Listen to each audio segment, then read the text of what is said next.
లూకా సువార్త 3వ అధ్యాయము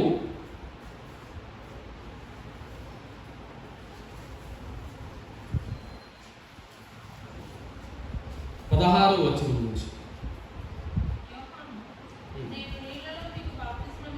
నేను నీళ్ళలో మీకు బాప్తిస్మం ఇచ్చుచున్నాను, అయితే నాకంటే శక్తిమంతుడొకడు వచ్చుచున్నాడు, ఆయన చెప్పుల వారను విప్పుటకు నేను పాత్రుడను కాను, ఆయన పరిశుద్ధాత్మలోను అగ్నితోను మీకు బాప్తిస్మం ఇచ్చును.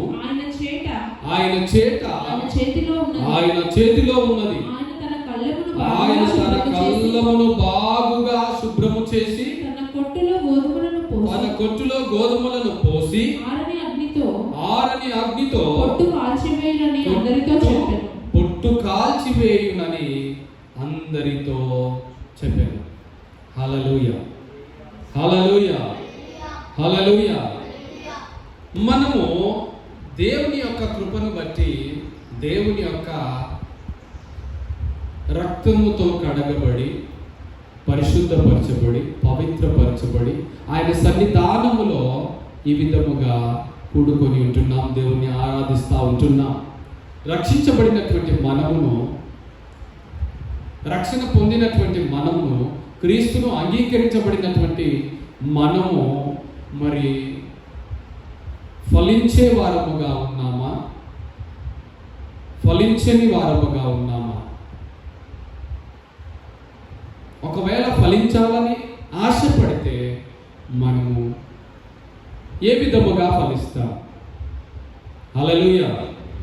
రక్షణ పొందడము, బాప్తిస్మం తీసుకోవడము, దేవుణ్ణి అంగీకరించడము, మరి దేవుని యొక్క కృప ద్వారా మనము నూతనముగా క్రీస్తులో జన్మించడము అనేది సాధారణమైన విషయమేమి కాదు. కానీ మరి క్రీస్తులో నూతనముగా, నూతన సృష్టిగా జన్మించిన తర్వాత మనము ఫలిస్తున్నామా, ఫలించే వారముగా ఉంటున్నామా?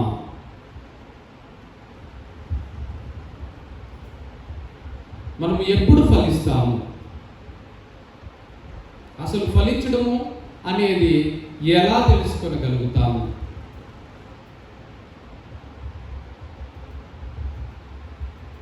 మనము ఫలిస్తున్నామా? ఫలించాలి అంటే ఏం చేయాలి? ఇక్కడ ఏమంటుంది? 17వ వచనం చూడండి. ఆయన చేతిలో ఉన్నది. ఆయన తన కళ్ళమును బాగుగా శుభ్రము చేసి తన కొట్లలో గోధుమలు పోసి ఆరని అగ్నితో పొట్టు కాల్చివేయునని చెప్తున్నాడు. హల్లెలూయా. ఆరని అగ్ని అంటే ఏంటండి? నరకము. మనము ఫలించే వారముగా ఉంటే ఆ నరకము నుంచి తప్పించుకునే వారముగా ఉంటాం. వాని క్రియలు చొప్పున దేవుడు జీవితమును సిద్ధపరుస్తూ ఉంటున్నాడు.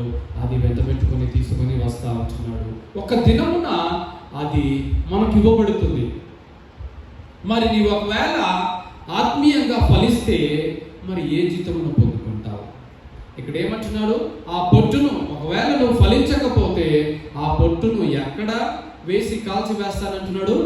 ఆరని అగ్నిలో వేసి కాల్చివేస్తానంటున్నాడు. హల్లెలూయా. గలతీయులకు రాసిన పత్రికలో ఈ మాటలు చాలా క్లియర్గా ఉంటుందండి.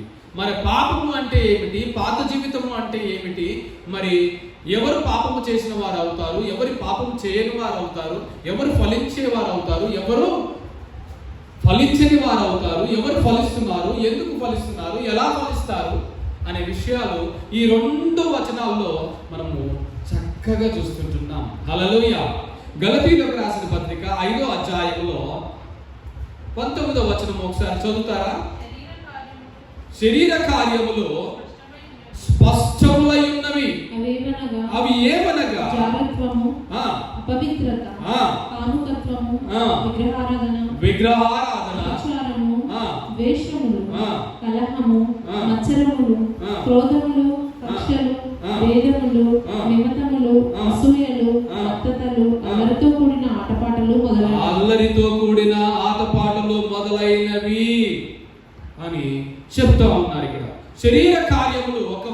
శరీర కార్యములు మన యొక్క జీవితంలో, మన మనసులో ఉంటే అవి పాపముల కిందికే వస్తాయి. పాపము అంటే నరహత్య చేయడము, జారత్వము చేయడము, ఇంకా గొప్ప గొప్ప పెద్ద పెద్ద దోషాలు చేయడము కాదండి. ఇవేమి ఉన్నాయంట? శరీర కార్యములు స్పష్టమై ఉన్నవి. ఇవి గనక మన లోపల ఉంటే మనము ఫలించే వారం కాదండి. మనము పొట్టుతో సమానము. మనము పొట్టుతో సమానము. ఆయన చేత ఆయన చేతిలో ఉంది. మన జీవితము ఆయన చేతిలో ఉంది. అప్పుడు అంటున్నాడు, ఏమంటున్నారు యోహాను గారు? నేను మీకు నీళ్ళలో బాప్తిసం ఇస్తున్నాను, కానీ నా వెనుక వచ్చేవాడు మీకు పరిశుద్ధాత్మలోను అగ్నితోనూ బాప్తిసం ఇస్తున్నాడు. అప్పుడు ఆయన ఏంటంటే మనల్ని ఆరని అగ్నితో కాలుస్తాడంటున్నాడు. మనం ఆరని అగ్నిలో పడవేయబడక ముందే ఈ లోకములో ఉండగానే మనం ఏం చేయాలండి? ఏవేవి పాపమో, ఏవేవి చేయకూడదో, ఏవేవి మనము అనుసరించకూడదో, హల్లెలూయా హల్లెలూయా హల్లెలూయా హల్లెలూయా హల్లెలూయా హల్లెలూయా